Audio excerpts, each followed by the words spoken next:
Hi students, इससे पहले हम लोग वैद्युत आवेश तथा क्षेत्र से संबंधित 20 इम्पोर्टेंट ऑब्जेक्टिव्स देख चुके हैं जो बिहार बोर्ड में बार बार पूछा गया है।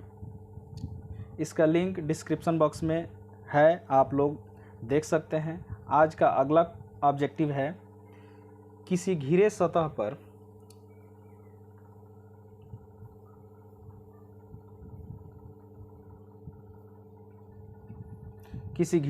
पर कुल विद्युतीय फ्लक्स पृष्ठ के भीतर स्थित कुल आवेश का होता है। किसी घिरे सतह पर कुल विद्युतीय फ्लक्स पृष्ठ के भीतर स्थिर कुल आवेश का होता है। दोस्तों, ये हमारा गॉस का नियम है। गॉस में नियम में हम लोग पढ़े हैं कि जो विद्युतीय फ्लक्स फाई होता है वो होता है Q/ε0, यानी फाई जो हमारा होगा वो टोटल चार्ज के 1/ε0 टाइम्स होगा, यानी जो है हमारा ऑप्शन ए राइट हो जाएगा। ओके, अगला क्वेश्चन है,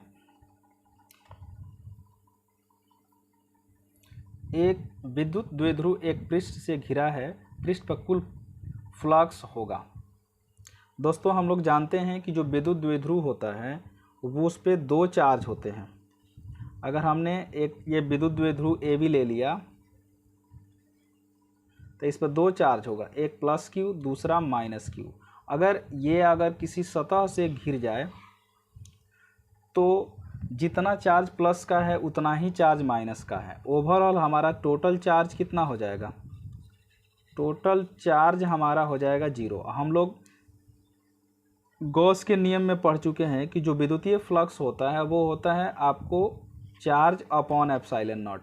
तो चार्ज तो हमारा 0 है, तो 0/ε0, यानी हमारा जो फाई आया वो 0 आ गया, यानी किसी तरह का कोई विद्युतीय फ्लक्स नहीं होगा, यानी ऑप्शन हमारा बी राइट हो जाएगा। ऑप्शन बी हमारा करेक्ट है। ओके, अगला क्वेश्चन है, किसी आवेशित अनंत लंबे चालक के कारण किसी बिंदु पर विद्युतीय तीव्रता का मान होता है।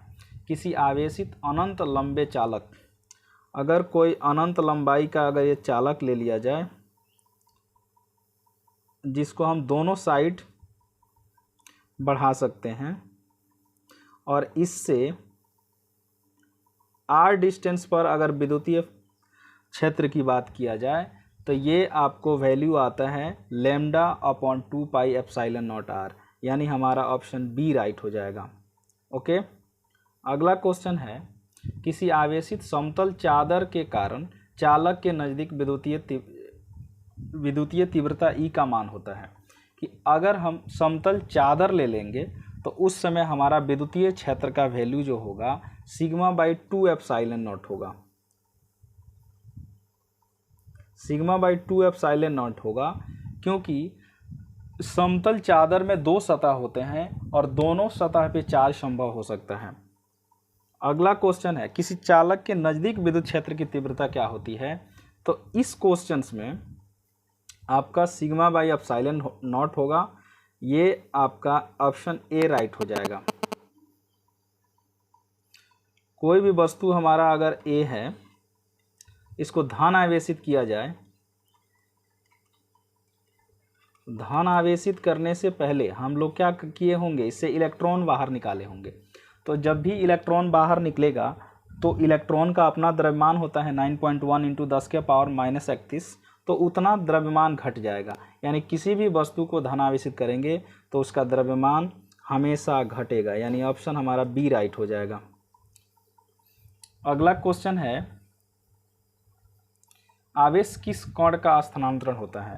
तो दोस्तों, किसी भी वस्तु में जो आवेश होता है वो केवल इलेक्ट्रॉन का स्थानांतरण है। हालांकि प्रोटॉन भी स्थानांतरित हो सकता है, इसके कारण भी चार्ज हो सकते हैं, लेकिन ये इजीली जो है किसी एटम से न तो हम प्रोटॉन निकाल सकते हैं और न ही किसी एटम में हम प्रोटॉन को इजीली प्रवेश करा सकते हैं। इसलिए हम लोग चार्ज को, आवेश को इलेक्ट्रॉन का स्थानांतरण मानते हैं, यानी हमारा ऑप्शन जो हो जाएगा वो ए राइट हो जाएगा। अगला क्वेश्चन है, पृष्ठीय आवेश घनत्व का SI मात्रक है। पृष्ठीय आवेश घनत्व जो होता है इसको हम लोग सिग्मा से डिनोट करते हैं, और ये होता है चार्ज अपॉन एरिया, यानी आवेश अपॉन क्षेत्रफल।